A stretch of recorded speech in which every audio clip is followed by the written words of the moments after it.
News of a new 4-island ferry service for the region has received heavy support from the tourism minister. The ferry service, owned by Grenadian firm BEDY Ocean Life, is expected to begin operations here on October 20th. Chastanet has long advocated for more travel options within the region, arguing the regional airline Liat should not be allowed to operate a monopoly on travel. He says the ferry service will offer choice and a viable alternative. I firmly believe that the needs of this region will never be able to be satisfied just by air.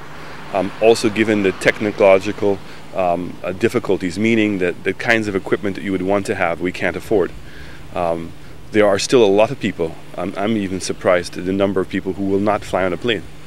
And also, when you look at the needs of people, I mean, right now, I've approached Liat through not the chairman, but through Prime Minister Gonzalez, where you have students who are returning back to school with this one bag restriction, and that they have to pay $65 for a second bag. A fast ferry service is going to eliminate that necessity. But is St. Lucia ready to accommodate the type of service the ferry will provide?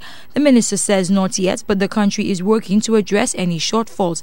He says along with Immigration Minister Guy Mayers and Transport Minister Guy Joseph, his ministry is working to ensure the ports are ready to accommodate passengers who will utilize the ferry. The immigration is being served through George Charles Airport.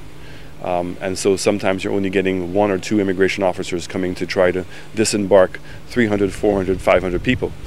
So I think that we got to look at that more seriously and see how we're going to be able to beef up that situation to make sure that we don't treat the people just because they're coming on a boat, we don't treat them like cargo. The minister is also buoyed by what he says is the competitive price the ferry service will offer. He says these should prove particularly attractive to business travelers and students. The fares that they're going to be talking about is $150 return to Barbados, and with unlimited baggage. I think that's going to be a huge impact on this region. And I know the ferry service, they're bringing in 2 ships to begin with. One is going to be operating Barbados, Grenada, Trinidad, and the other one will be operating Barbados, St. Vincent, Saint Lucia, which they're hoping to have up and running in October. So obviously this is a huge step in the right direction.